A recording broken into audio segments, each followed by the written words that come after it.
2 साल पैदल चलने के बाद करीब करीब 5300 गांव में हम लोग पैदल चल के खुद गए हैं। जो बिहार की सबसे बड़ी 3 समस्या दिख रही है। पहली समस्या है यहाँ बेरोजगारी और पलायन की। अब आप यहाँ पत्रकार होने के नाते ये कह सकते हैं कि बेरोजगारी और पलायन बिहार की बहुत बड़ी समस्या है, इसके लिए पदयात्रा करने की क्या जरूरत है? ये तो सबको मालूम है। पदयात्रा करने की जरूरत इसलिए है, जब हम लोगों ने 2 साल पदयात्रा की तो ये समझ में आया कि बेरोजगारी और पलायन सिर्फ यहाँ किसी एक वर्ग विशेष का, किसी जिले, किसी प्रखंड, किसी पंचायत की समस्या नहीं है। ये सर्वस्पर्शी समस्या है। समाज का कोई ऐसा वर्ग नहीं है जो इन दोनों समस्याओं से बचा हुआ हो। जैसे पलायन को लेकर हम लोग समझते हैं कि पलायन यहाँ के गरीब लोग करते हैं, ये गरीबों की समस्या है। यात्रा के 2 साल के अनुभव के बाद मैं आपको ये विश्वास के साथ बता सकता हूँ कि बिहार का शायद ही कोई ऐसा परिवार है जो पलायन के दंश को नहीं झेल रहा है। फर्क बस इतना ही है कि गरीब घर का बच्चा मजदूरी करने के लिए पलायन कर रहा है और मध्यम वर्गीय और अच्छे घरों के सामान्य परिवार के बच्चे जो हैं वो पढ़ाई और नौकरी के लिए बाहर जा रहे हैं। लेकिन बाहर जा हर व्यक्ति रहा है। शायद ही कोई ऐसा गांव है जहां पर आपको 30-40% से ज़्यादा नवयुवक गांव में मिलते हैं। गांव में जब हम लोग जाते हैं तो ज़्यादातर गांव में महिलाएं मिलती हैं, बूढ़े लोग मिलते हैं, बच्चे मिलते हैं। जो बाढ़ प्रभावित प्रखंड हैं, पंचायत हैं, वहां पर तो 60-70% युवा बाहर चले गए हैं। जो वहाँ बाहर नहीं आता है वहां से भी 40-50% युवा बाहर रह रहे हैं। पलायन का इतना प्रभाव है, इसका सामाजिक प्रभाव देखिए कि लोगों ने परिवार की जो परिकल्पना है लोगों के मन में, कहीं ना कहीं वही टूट गई है। लोगों ने इस बात को जीवन की सच्चाई मान लिया है कि अगर हमारे घर में किसी को कमाई वाला काम करना है, कमाना है, तो उसको घर परिवार छोड़कर बाहर ही जाना है। लोगों ने ये मान लिया है कि अगर मेरा बच्चा अच्छा पढ़ने वाला है तो उसको बिहार के बाहर ही जाना है। लोगों ने ये मान लिया है कि अगर घर में कोई बीमार ज्यादा पड़ जाए तो दवा इलाज के लिए उसको बिहार के बाहर ही जाना है। गांव में शायद ही कोई ऐसा परिवार मिलता है जहां पति पत्नी, बाल बच्चे और माता पिता एक साथ रह रहे हैं। परिवार की परिकल्पना ही खत्म हो गई है। इसी तरह बेरोजगारी जो है, ये सिर्फ पढ़े लिखे या अनपढ़ों, गरीब अमीर, अगड़े पिछड़े की समस्या नहीं है। बेरोजगारी का हल ये है कि यहाँ जो लोग समृद्ध माने जा रहे हैं, जिनको 5-10 बीघा जमीन है, छोटा मोटा बिजनेस व्यापार है, वो लोग भी गांव में चलते समय हमारे पास आकर कहते हैं भैया 20,000 रुपया के लिए कुछ भी अपना जमीन बेचने को तैयार है। बेरोजगारी का ये आलम। तो बेरोजगारी और पलायन के बाद जो दूसरी सबसे बड़ी समस्या दिखी वो है शिक्षा व्यवस्था का बिहार में ध्वस्त हो जाना। हम लोग जैसे लोग बिहार के सरकारी विद्यालय से पढ़े और बिहार में शिक्षा की व्यवस्था बहुत अच्छी कभी नहीं थी। लेकिन आज जो शिक्षा की व्यवस्था है, इसमें और पहले वाले में फर्क ये है कि पहले हर जिले में, प्रखंड में 1-2 विद्यालय सरकारी ऐसे जरूर थे जहां पढ़ लिख कर आप आगे बढ़ सकते थे। ये समता मूलक शिक्षा नीति बनाने के नाम पर पूरी शिक्षा व्यवस्था को ध्वस्त कर दिया गया। एक पंक्ति में अगर मैं बिहार की शिक्षा व्यवस्था को बोलूं तो यहाँ पर स्कूलों में खिचड़ी बंट रही है और कॉलेज से डिग्री बंट रहा है। पढ़ाई दोनों में कहीं नहीं हो रहा है।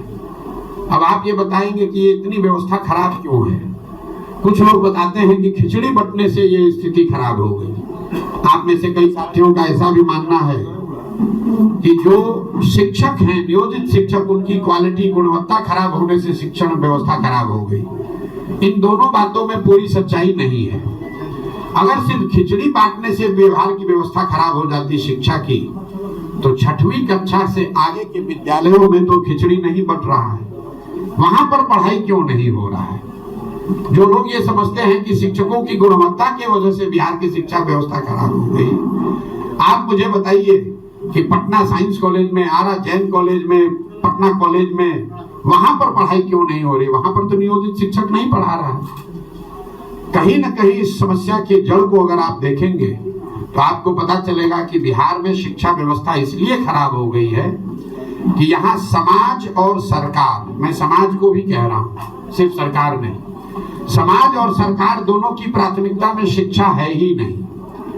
समाज के लिए भी शिक्षा और शिक्षण संस्थाएं सिर्फ और सिर्फ सरकारी लाभ और कुछ योजनाओं का बंटवारे का केंद्र है। गांव में अगर विद्यालय में खिचड़ी नहीं बटी, तो अगर उसको साइकिल पोशाक का पैसा नहीं आया, घर के लोग जाकर हेडमास्टर से झगड़ा करते हैं कि भैया हमारा पोशाक का पैसा नहीं मिला, साइकिल का पैसा नहीं मिला। लेकिन उसी विद्यालय में गणित का क्लास अगर साल भर नहीं हुआ, शिक्षक है ही नहीं, तो कोई व्यक्ति जाकर नहीं पूछ रहा है कि हमारा बच्चा गणित कैसे पढ़ेगा, यहाँ तो गणित का टीचर ही नहीं है। इसी तरह से सरकार के लिए भी जो शिक्षण संस्थाएं हैं, वो पढ़ाई छोड़कर बाकी सब काम करने का व्यवस्था है। कभी उनसे आप सफाई का काम करवा रहे हैं, कभी उससे इलेक्शन का रोल बनवा रहे हैं, कभी शराबबंदी का डाटा इकट्ठा करवा रहे हैं, कभी वहां से खिचड़ी बंटवा रहे हैं, सब काम कर रहे हैं, पढ़ा नहीं रहे। तो ये नीतीश कुमार की जो, लालू नीतीश की जो शिक्षा नीति रही है, इसकी वजह से बिहार में जो बचा कुचा था वो भी शिक्षा व्यवस्था पूरी तरीके से खत्म हो गई। और इससे इतना बड़ा नुकसान हुआ है, मैं हमेशा कहता हूं कि नीतीश कुमार के 15, 17, 18 साल के राज को जब इसका इतिहास लिखा जाएगा, तो उनके एक पढ़े लिखे व्यक्ति के नेतृत्व रहते हुए बिहार की शिक्षा व्यवस्था के ध्वस्त होने को उनके शासनकाल का सबसे बड़ा काला अध्याय बताया जाएगा। ऐसा इसलिए कि कल बिहार में एक अच्छी सरकार आ जाए, सड़क टूटी है, सड़क बन जाएगा, नहर में पानी नहीं है, नहर आ जाएगा, अधिकारी आज चोरी मनमानी कर रहे हैं, उसको रोका जा सकता है। लेकिन जो 2 पीढ़ियां इस ध्वस्त शिक्षा व्यवस्था से पढ़कर निकल गई, अब एक अच्छी सरकार। आप बताइए वैसे देख ले, तेजस्वी यादव दम हो तो किसी एक विधानसभा क्षेत्र में पैदल चल के दिखा दे। यात्रा पर क्या निकलेंगे, 25 गाड़ी आगे 25 गाड़ी पीछे, एयर कंडीशन बस में बैठ के खाने का 2-4 को फोटो जारी करेंगे, 2 मुरेठा बांधेंगे, 4 लोगों को गाली गलौज करेंगे, कहानी खत्म। फिर लोगों को भरमाएंगे कि हम सरकारी नौकरी दे देंगे। देखिए ये लोगों को कैसे मूर्ख बनाते हैं ये लोग। कहता है 10 लाख लोगों को नौकरी दे देंगे, नीतीश कुमार खड़ा हुआ गांधी मैदान में, ये आदमी कहता है कि हम 20 लाख नौकरी दे देंगे। ये आंकड़ा याद रखिए, बिहार में चपरासी से लेकर मुख्य सचिव तक 75 वर्ष में जितने लोगों को सरकारी नौकरी अभी मिली हुई है, टोटल संख्या है 23 लाख। 23 लाख लोग ही बिहार में सरकारी नौकरी करते हैं। ये बेवकूफ बनाने वाले नेता कह रहे हैं कि हम 10 लाख 1 साल में दे देंगे। चपरासी से लेके मुख्य सचिव तक हर आदमी की काउंटिंग कीजिएगा तो सिर्फ 23 लाख लोग, 1.97% लोग ही सरकारी नौकरी में हैं।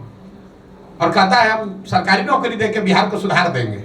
अगर मान भी लिया जाए कि दे देगा, तो 98% आदमी को तो नौकरी से कोई लेना ही देना नहीं, ना है ना होगा।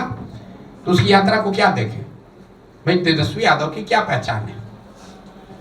तेजस्वी यादव ने समाज के लिए कौन सा ऐसा पराक्रम किया है जिसके लिए हम उस पर टिप्पणी करें? तेजस्वी यादव की पहचान ये है कि लालू यादव के लड़के हैं। लालू यादव का दल है आरजेडी, तो उसके वो नेता हैं। आपका अपना दुकान है तो आपका लड़का उस दुकान का मालिक बन जाएगा कल, उसके लिए उसको कुछ परिश्रम तो करना नहीं है। लेकिन दुकान से लोग सामान खरीदने आए तब ना आपको कुछ उसकी क्षमता विद्युता देखी जाएगी। तेजस्वी यादव आरजेडी के लीडर है, और वो लीडर इसलिए हैं कि वो लालू यादव के लड़के हैं। इतनी उनकी पहचान है। इसके आगे की पहचान उनको बनानी है तो उसके लिए परिश्रम करना पड़ेगा, काम करना पड़ेगा, करके कुछ दिखाना पड़ेगा। अभी तक ऐसा कुछ दिखा नहीं। ना विद्यार्थी के तौर पर उन्होंने बहुत बड़ा कोई तोप मारा है, तोप छोड़ा है। जो आदमी मुख्यमंत्री, देखिए मैं ये नहीं मानता हूं कि डिग्री पाने से कोई आदमी समझदार हो जाएगा। हम लोग के माँ बाप दादी, हर परिवार में ऐसे लोग हैं जो पढ़े लिखे नहीं लेकिन बहुत समझदार हैं। परिस्थितिवश आप पढ़ाई नहीं कर पाए, स्कूल नहीं था, साधन नहीं था, पैसा नहीं था, वो बात समझ में आती है। लेकिन जिसके माँ बाप मुख्यमंत्री हैं, वो बच्चा 10वां नहीं पास किया, तो ये दिखाता है कि शिक्षा के प्रति आपकी सोच क्या है। जो आदमी 9वां फेल है वो बता रहा है कि हम बिहार के विकास का रास्ता बता देंगे। जिसको ये नहीं मालूम है कि जीडीपी क्या है और जीडीपी ग्रोथ क्या है, वो बता देगा कि बिहार का सुधार कैसे हो जाएगा। मतलब जो बिहार जो कह रहा है कि हम सोशलिस्ट, हमारे पुरोधा, हमारे पुरखों का समाजवाद है, समाजवाद का जो डेफिनेशन खड़ा होकर नहीं बोल सकता है, वो समाजवाद पर चर्चा करेगा, वो समाजवाद पर चर्चा करेगा। तेजस्वी यादव को मैं चुनौती दे रहा हूं, जरा खड़े होकर सोशलिज्म पर 5 लाइन बोल दो बिना कागज देखे हुए। तो क्या सोशलिस्ट है, सोशलिज्म है क्या, खाली ये बता दो, बता दो, हम मान लेंगे, आपको नेता मान लेंगे। 10 दिन कोचिंग ट्यूशन करके आओ, आपके कैमरे पर कह रहा हूं, 10 दिन कोचिंग ट्यूशन कर लो, रट लो, उसके बाद कैमरे पर आकर सोशलिज्म पर 5 मिनट बोलकर बताओ कि सोशलिज्म है क्या, क्या है समानता, क्या है समाजवाद। इतना हल्का मत कीजिए। ये बिहार में पिछले 30 वर्ष में जो शर्ट के ऊपर गंजी पहन ले उसी को आप लोगों ने नेता बना दिया। न जिसको भाषा का ज्ञान है, न विषय का ज्ञान है, न शब्दों का समझ है, जो जितना गलत बोल रहा है, जो जितना बड़ा लंपट है, उसी को आप लोग बताते ही जमीनी नेता है। इसीलिए ये दुर्दशा हुई है।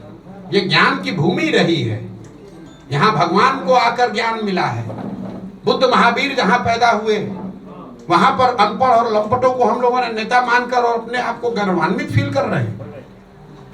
और ऐसा मान लिया है कि समाज में कोई पढ़ा लिखा बचा ही नहीं है। नीतीश कुमार एक इंजीनियर हो गया तो लोग बता रहा है कि इससे बड़ा कोई पढ़ा लिखा है ही नहीं। अरे भाई, बिहार के हर गांव में नीतीश कुमार से ज्यादा पढ़ा लिखा और समझदार व्यक्ति है।